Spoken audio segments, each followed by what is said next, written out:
Escuchan ustedes la lectura del libro El deseado de todas las gentes. Capítulo 63. Tu rey viene. Alégrate mucho, hija de Sión. Da voces de júbilo, hija de Jerusalén. He aquí tu rey vendrá a ti, justo y salvador, humilde y cabalgando sobre un asno, así sobre un pollino, hijo de asna. 500 años antes del nacimiento de Cristo, el profeta Zacarías predijo así la venida del Rey de Israel. Esta profecía se iba a cumplir ahora. El que siempre había rechazado los honores reales iba a entrar en Jerusalén como el prometido heredero del trono de David. Fue en el primer día de la semana cuando Cristo hizo su entrada triunfal en Jerusalén. Las multitudes que se habían congregado para verle en Betania le acompañaban ansiosas de presenciar su recepción. Mucha gente que iba en camino a la ciudad para observar la Pascua se unió a la multitud que acompañaba a Jesús. Toda la naturaleza parecía regocijarse. Los árboles estaban vestidos de verdor y sus flores comunicaban delicada fragancia al aire. Nueva vida y gozo animaban al pueblo. La esperanza del nuevo reino estaba resurgiendo. Como quería entrar cabalgando en Jerusalén, Jesús había enviado a 2 de sus discípulos para que le trajesen una asna y su pollino. Al tiempo de su nacimiento, el Salvador dependió de la hospitalidad de los extraños. El pesebre en el cual yaciera era un lugar de descanso prestado, y ahora, aunque le pertenecían los millares de animales en los collados, dependía de la bondad de un extraño para conseguir un animal en el cual entrar en Jerusalén como su rey. Pero de nuevo su divinidad se reveló aún en las detalladas indicaciones dadas a sus discípulos respecto a su diligencia. Según lo predijo, la súplica, el Señor los ha menester, fue atendida de buena gana. Jesús escogió para su uso un pollino sobre el cual nunca se había sentado nadie. Con alegre entusiasmo, los discípulos extendieron sus vestidos sobre la bestia y sentaron encima a su maestro. En ocasiones anteriores, Jesús había viajado siempre a pie, y los discípulos se extrañaban al principio de que decidiese ahora ir cabalgando. Pero la esperanza nació en sus corazones al pensar gozosos que estaba por entrar en la capital para proclamarse rey y hacer valer su autoridad real. Mientras cumplían su diligencia, comunicaron sus brillantes esperanzas a los amigos de Jesús y, despertando hasta lo sumo la expectativa del pueblo, la excitación se extendió lejos y cerca. Cristo seguía la costumbre de los judíos en cuanto a una entrada real. El animal en el cual cabalgaba era el que montaban los reyes de Israel, y la profecía había predicho que así vendría el Mesías a su reino. No bien se hubo sentado sobre el pollino, cuando una algazara de triunfo hendió el aire. La multitud le aclamó como Mesías, como su rey. Y Jesús aceptaba ahora el homenaje que nunca antes había permitido que se le rindiera. Y los discípulos recibieron esto como una prueba de que se realizarían sus gozosas esperanzas y le verían establecerse en el trono. La multitud estaba convencida de que la hora de su emancipación estaba cerca. En su imaginación veían a los ejércitos romanos expulsados de Jerusalén y a Israel convertido una vez más en nación independiente. Todos estaban felices y alborozados. Competían unos con otros por rendirle homenaje. No podían exhibir pompa y esplendor exteriores, pero le tributaban la adoración de corazones felices.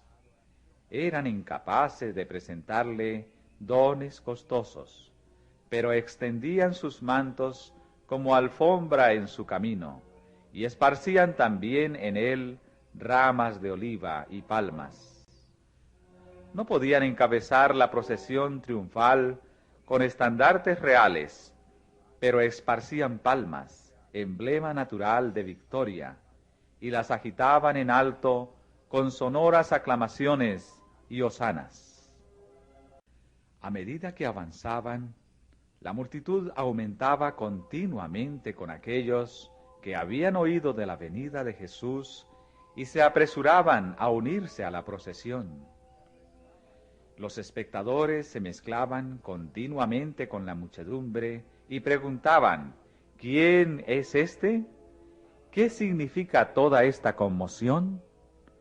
Todos habían oído hablar de Jesús y esperaban que fuese a Jerusalén, pero sabían que había desalentado hasta entonces todo esfuerzo que se hiciera para colocarle en el trono, y se asombraban grandemente al saber que realmente era él. Se maravillaban de que se hubiese producido este cambio en aquel que había declarado que su reino no era de este mundo. Esas voces son acalladas por un clamor de triunfo. Es muchas veces repetido por la ansiosa muchedumbre. Es recogido por el pueblo a gran distancia y repercute en las colinas y los valles circunvecinos. Y ahora la procesión es engrosada por las muchedumbres de Jerusalén. De las multitudes reunidas para asistir a la Pascua, miles salen para dar la bienvenida a Jesús. Le saludan agitando palmas y prorrumpiendo en cantos sagrados. Los sacerdotes hacen sonar en el templo la trompeta para el servicio de la tarde, pero pocos responden, y los gobernantes se dicen el uno al otro con alarma: «He aquí, el mundo se va tras él». Nunca antes en su vida terrenal había permitido Jesús una demostración semejante. Previó claramente el resultado: le llevaría a la cruz. Pero era su propósito presentarse públicamente de esta manera como el Redentor. Deseaba llamar la atención al sacrificio que había de coronar su misión en favor de un mundo caído. Mientras el pueblo estaba reunido en Jerusalén para celebrar la Pascua, él, el verdadero Cordero de Dios, representado por los sacrificios simbólicos, se puso aparte como una oblación. Iba a ser necesario que su iglesia, en todos los siglos subsiguientes, hiciese de su muerte por los pecados del mundo un asunto de profunda meditación y estudio. Cada hecho relacionado con ella debía comprobarse fuera de toda duda. Era necesario, entonces, que los ojos de todo el pueblo se dirigieran ahora a él. Los sucesos precedentes a su gran sacrificio debían ser tales que llamasen la atención al sacrificio mismo. Después de una demostración como la que acompañó a su entrada triunfal en Jerusalén, todos los ojos seguirían su rápido avance hacia la escena final.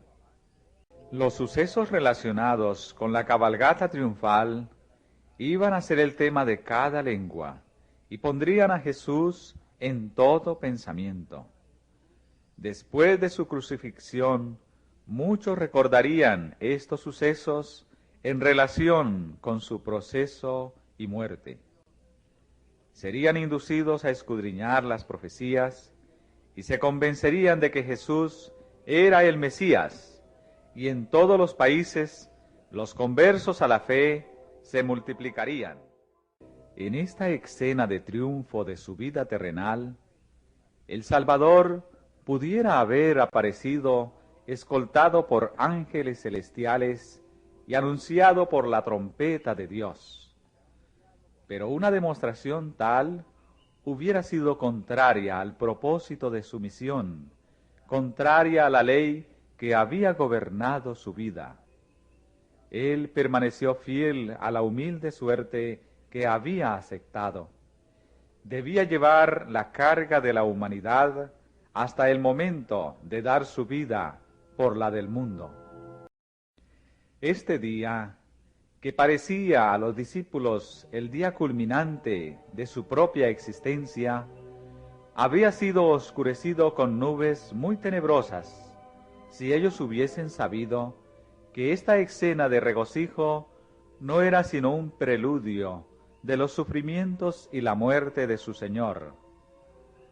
Aunque repetidas veces les había hablado de su seguro sacrificio, sin embargo, en el alegre triunfo presente, olvidaron sus tristes palabras y miraron adelante a su próspero reinado sobre el trono de David. Continuamente se unía más gente a la procesión y, con pocas excepciones, todos se contagiaban del entusiasmo de la hora, para acrecentar los hosanas que repercutían de colina en colina y de valle en valle. El clamor subía continuamente: «Hosana al Hijo de David! Bendito el que viene en el nombre del Señor! Hosana en las alturas». Nunca antes había visto el mundo tal escena de triunfo. No se parecía en nada a la de los famosos conquistadores de la tierra. Ningún séquito de afligidos cautivos la caracterizaba como trofeo del valor real. Pero alrededor del Salvador estaban los gloriosos trofeos de sus obras de amor por los pecadores. Los cautivos que él había rescatado del poder de Satanás alababan a Dios por su liberación. Los ciegos, a quienes había restaurado la vista, abrían la marcha. Los mudos, cuya lengua él había desatado, voceaban las más sonoras alabanzas. Los cojos, a quienes había sanado, saltaban de gozo y eran los más activos en arrancar palmas para hacerlas ondear delante del Salvador.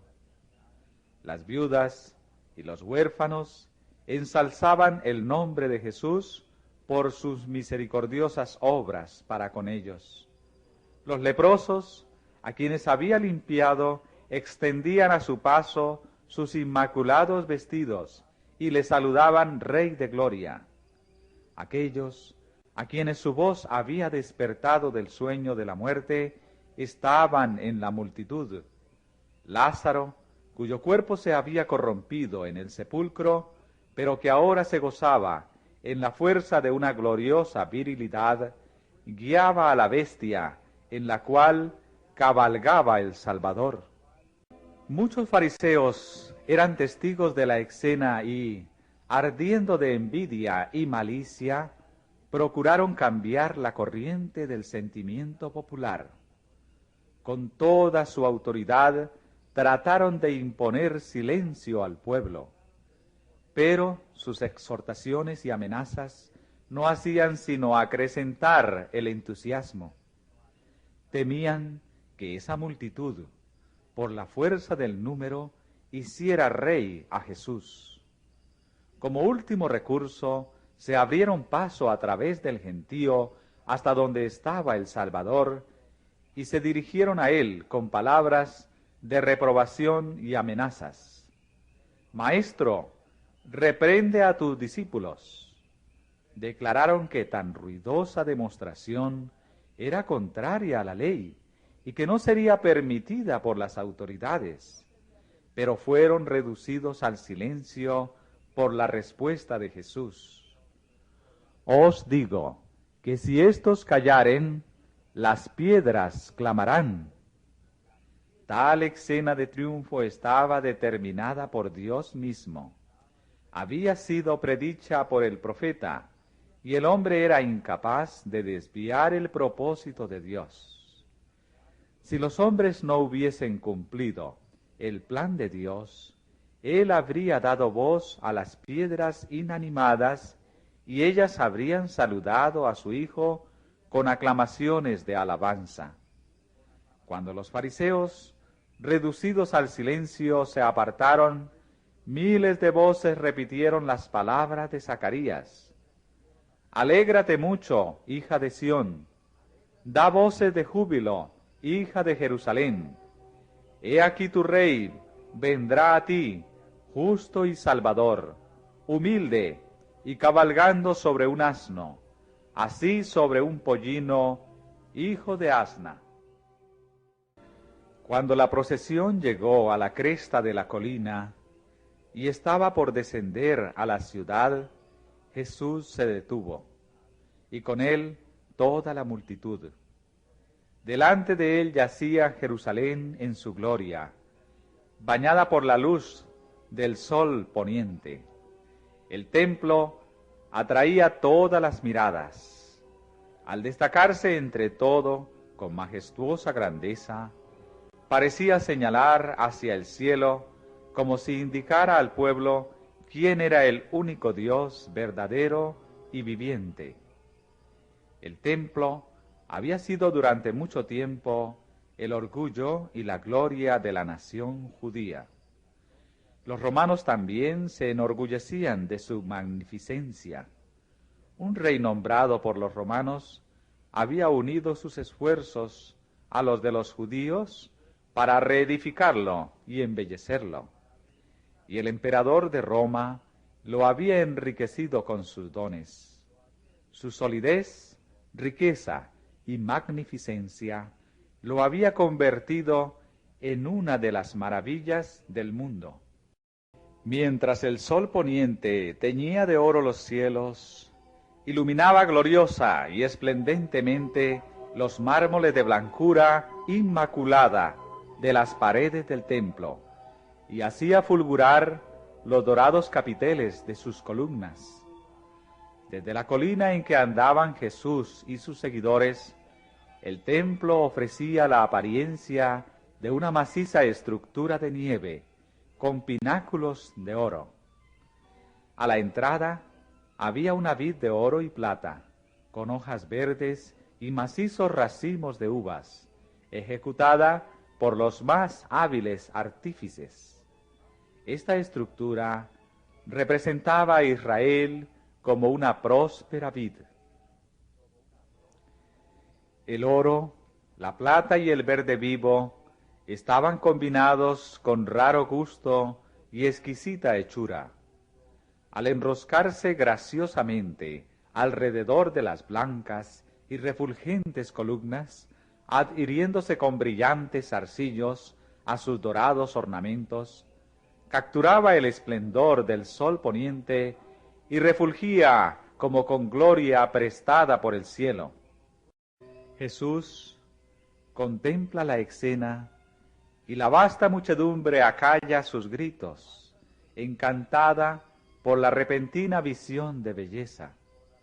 Todas las miradas se dirigen al Salvador, esperando ver en su rostro la admiración que sentían. Pero en vez de esto, observan una nube de tristeza. Se sorprenden y chasquean al ver sus ojos llenos de lágrimas, y su cuerpo estremeciéndose de la cabeza a los pies como un árbol ante la tempestad, mientras sus temblorosos labios prorrumpen en gemidos de angustia como nacidos de las profundidades de un corazón quebrantado. ¿Qué cuadro ofrecía esto a los ángeles que observaban? Su amado jefe, angustiado hasta las lágrimas, ¿qué cuadro era para la alegre multitud que con aclamaciones de triunfo y agitando palmas le escoltaba a la gloriosa ciudad, donde esperaba con anhelo que iba a reinar?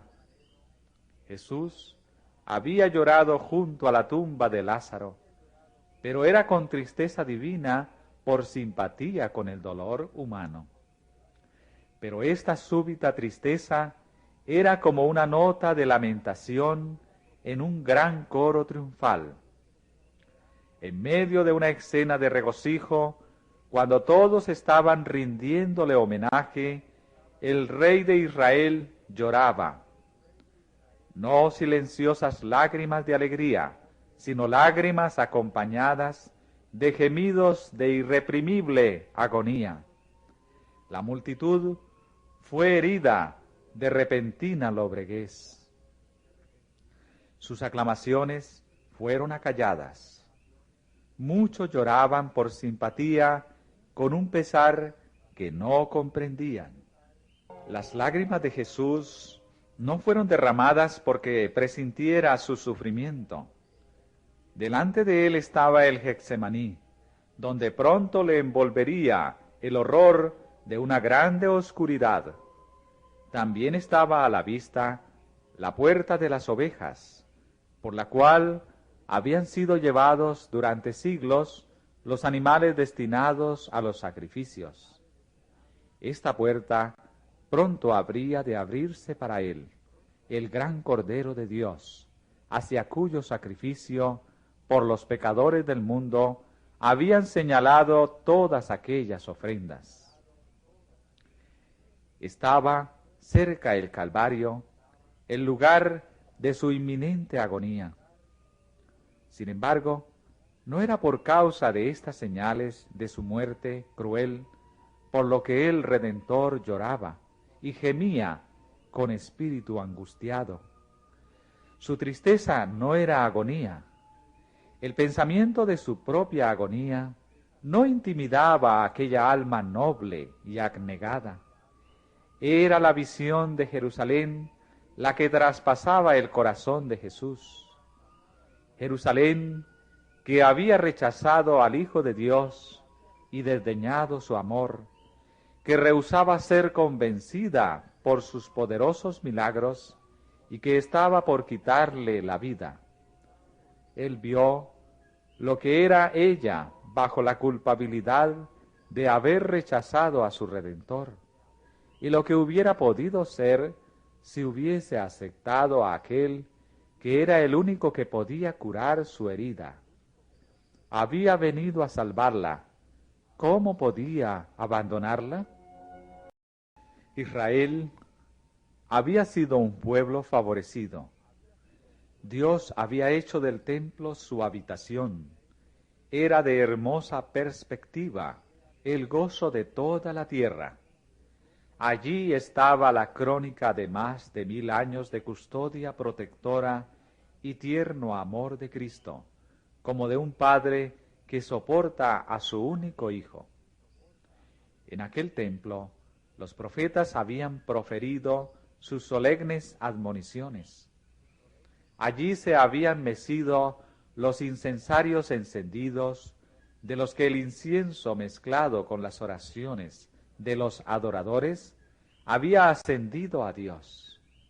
Allí había fluido la sangre de los animales, símbolo de la sangre de Cristo. Allí Jehová había manifestado su gloria sobre el propiciatorio.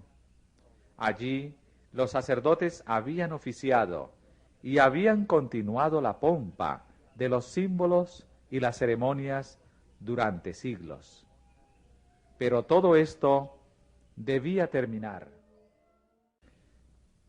Jesús levantó la mano que a menudo bendecía a los enfermos y dolientes, y extendiéndola hacia la ciudad condenada, con palabras entrecortadas de pena exclamó: «Oh, si también tú conocieses a lo menos en este tu día, lo que toca a tu paz. Aquí el Salvador se detuvo y no expresó lo que hubiera podido ser la condición de Jerusalén si hubiese aceptado la ayuda que Dios deseaba darle, el don de su amado Hijo. Si Jerusalén hubiese conocido lo que era su privilegio conocer y hecho caso de la luz que el cielo le había enviado, podría haberse destacado en la gloria de la prosperidad como reina de los reinos, libre en la fuerza del poder dado por su Dios. No habría habido soldados armados a sus puertas, ni banderas romanas flameando en sus muros. El glorioso destino que podría haber exaltado a Jerusalén si hubiese aceptado a su Redentor, se presentó ante el Hijo de Dios.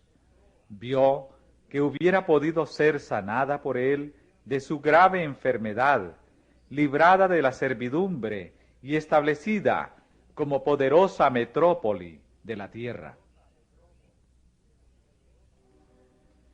La paloma de la paz hubiera salido de sus muros rumbo a todas las naciones. Hubiera sido la gloriosa diadema del mundo. Pero el brillante cuadro de lo que Jerusalén podría haber sido se desvanece de la vista del Salvador. Él se da cuenta de que ahora está ella bajo el yugo romano, soportando el ceño de Dios, condenada a su juicio retributivo. Reanuda el hilo interrumpido de su lamentación, mas ahora está encubierto de tus ojos, porque vendrán días sobre ti que tus enemigos te cercarán con baluarte y te pondrán cerco, y de todas partes te pondrán en estrecho, y te derribarán a tierra, y a tus hijos dentro de ti, y no dejarán sobre ti piedra sobre piedra, por cuanto no conociste el tiempo de tu visitación. Cristo vino a salvar a Jerusalén con sus hijos, pero el orgullo, la hipocresía, la malicia y el celo farisaico le habían impedido cumplir su propósito. Jesús conocía la terrible retribución que caería sobre la ciudad condenada. Vio a Jerusalén cercada de ejércitos, a sus sitiados habitantes arrastrados al hambre y a la muerte, a las madres alimentándose con los cuerpos muertos de sus propios hijos, y a los padres e hijos arrebatándose unos a otros el último bocado. Vio los afectos naturales destruidos por las angustias desgarradoras del hambre. Vio que la testarudez de los judíos, evidenciada por el rechazamiento de la salvación que él les ofrecía, los induciría también a rehusar someterse a los ejércitos invasores. Contempló el Calvario sobre el cual él había de ser levantado, cuajado de cruces como un bosque de árboles. Vio a sus desventurados habitantes sufriendo torturas sobre el potro y crucificados, los hermosos palacios destruidos, el templo en ruinas, y de sus macizas murallas ni una piedra sobre otra, mientras la ciudad era arada como un campo. Bien podía el Salvador llorar de agonía con esa espantosa escena a la vista. Jerusalén había sido la hija de su cuidado, y como un padre tierno se lamenta sobre un hijo descarriado, así Jesús lloró sobre la ciudad amada. ¿Cómo puedo abandonarte? ¿Cómo puedo verte condenada a la destrucción? ¿Puedo permitirte colmar la copa de tu iniquidad? Un alma es de tanto valor que, en comparación con ella, los mundos se reducen a la insignificancia. Pero ahí estaba por perderse una nación entera. Cuando el sol ya en su ocaso desapareciera de la vista, el día de gracia de Jerusalén habría terminado. Mientras la procesión estaba detenida sobre la cresta del Monte de las Olivas, no era todavía demasiado tarde para que Jerusalén se arrepintiera. El ángel de la misericordia estaba entonces plegando sus alas para descender por los escalones del trono de oro a fin de dar lugar a la justicia y al juicio inminentes.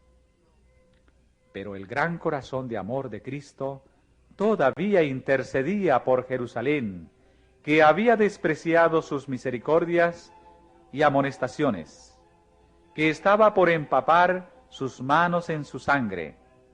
Si quisiera solamente arrepentirse, no era aún demasiado tarde.